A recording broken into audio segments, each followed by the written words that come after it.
Greetings, everyone. I'm very pleased to be here to share my sarcoma story with you today. One of the reasons is my journey began 15 and a half years ago, and I'm still here to tell you about it. So that's pretty great. My story includes, however, a series of missteps and misdiagnoses in the 6 months before I finally ended up here at the University of Minnesota, where I received the expertise needed for my diagnosis. My experience has resulted in the decision of my husband and I to fund the Sarcoma Scholars Initiative for the past 3 years. It's crucial that doctors and medical staff listen to their patients and that correct diagnoses are given. How different would my story be if this had been caught right away? We'll never know. My sarcoma journey started on a staircase in Aloha Stadium in January 2001. My family and I had been on vacation in Hawaii and had gone to the Pro Bowl. And after the game, we were coming down a long, steep staircase, and I slid, fell, stumbled down the stairs. We had no idea what was going on. When we got home, I saw my primary physician, and she diagnosed and said that my knee was suffering from 20 years plus of tennis that I had played in the women's league, and that I needed physical therapy. So months and months of physical therapy began. During one session in March, my regular therapist was gone, and I had a substitute. And he asked me if I realized that I was out of alignment, and that one side was higher than the other on my back.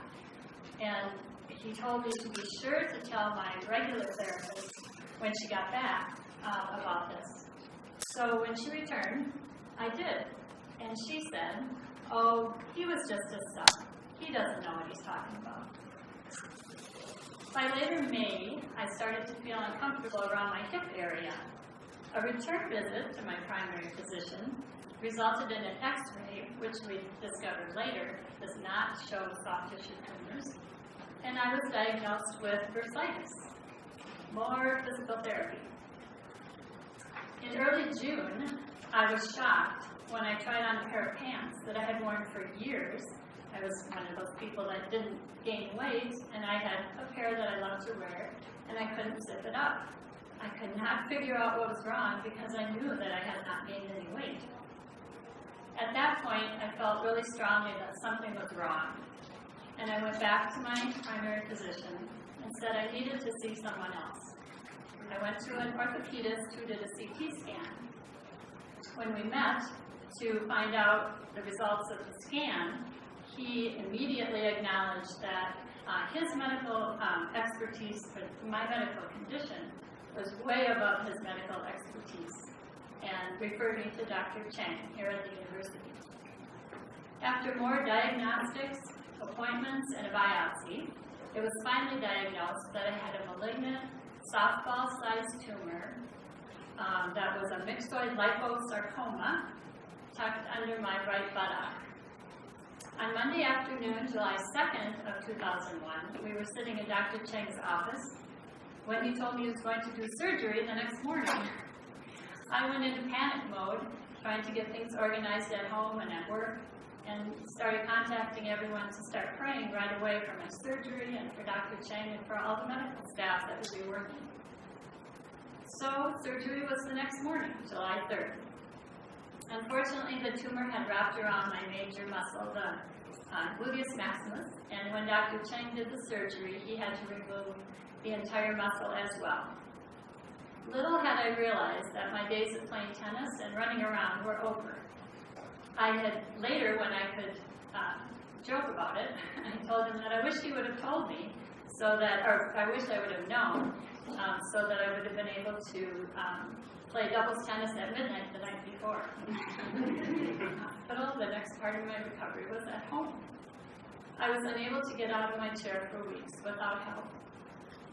Then I had 6 weeks of radiation each day with Dr. Dusenberry and her staff. Friends came every day to drive me down. We live in Eden Prairie, so friends would come and drive me every day down here to the university. Extreme fatigue and falling asleep while talking were common.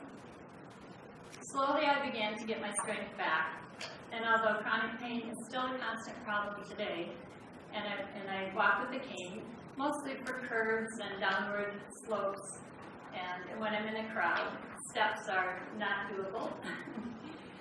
I'm on music staff at our church in Eden Prairie, and I have accompanied the adult choir there for almost 30 years. After the surgery, I was concerned whether I could play or not. My fingers were numb from the IV. And at first, my fingers were numb from the IV, and I couldn't pick my leg up to put it on the piano pedal. The first time I tried to play, I sobbed because I could not play. My fingers would not work. As time passed, the Lord was good to me and enabled me to get the feeling in my fingers back, and I ended up using my left leg on the piano pedal until my right leg was strong enough to use, which was not until later in the fall. I've always felt a connection to Karen Wyckoff, whom I never met.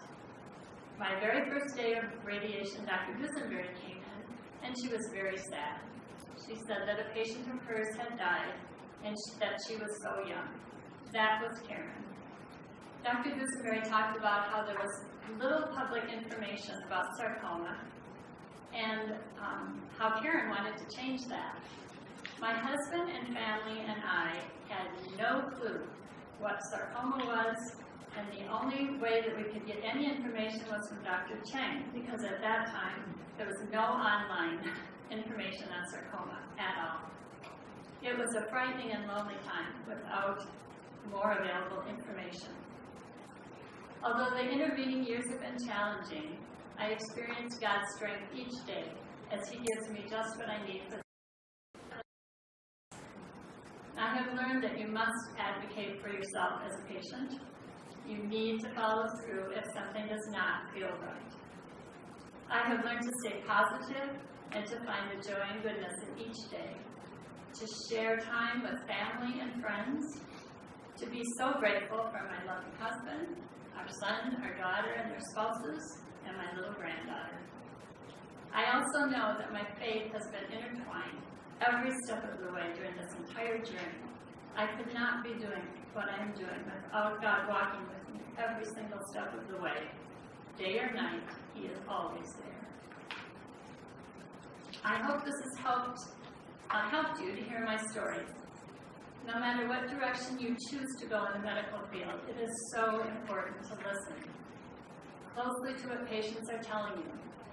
Compassion, caring, and faith, for many of us, is an integral part of our journey in healing. So why are we here today? As I mentioned earlier, in my sarcoma journey, there was a misdiagnosis, and prior to my involvement at the university here, a general lack of understanding and knowledge about sarcoma cancer from different people in the medical field. For that reason, we want to enhance the medical profession's knowledge about sarcoma cancer through funding the Sarcoma Scholars Initiative. Thank you for your interest in applying for and learning more about sarcoma. Please consider applying for the scholarship support and becoming a sarcoma advocate. Thank you. Questions or qualities do you think are the most important in a physician? I think probably. Super important question. I think one of the most important things to me was I was not listened to many times when I knew there was something wrong, and yet because of the diagnostic test, the specific one that was chosen, it did not show up.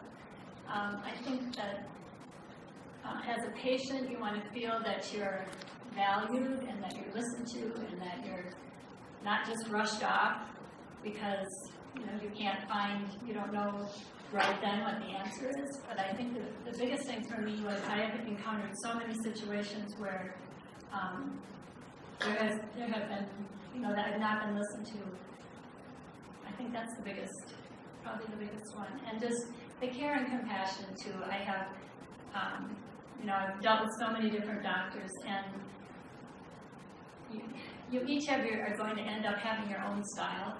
For me, someone who's compassionate and caring and interested in me as a person, not just, might ask about my granddaughter, might ask about my piano playing, or those kinds of things. They're really important. All right, thank you.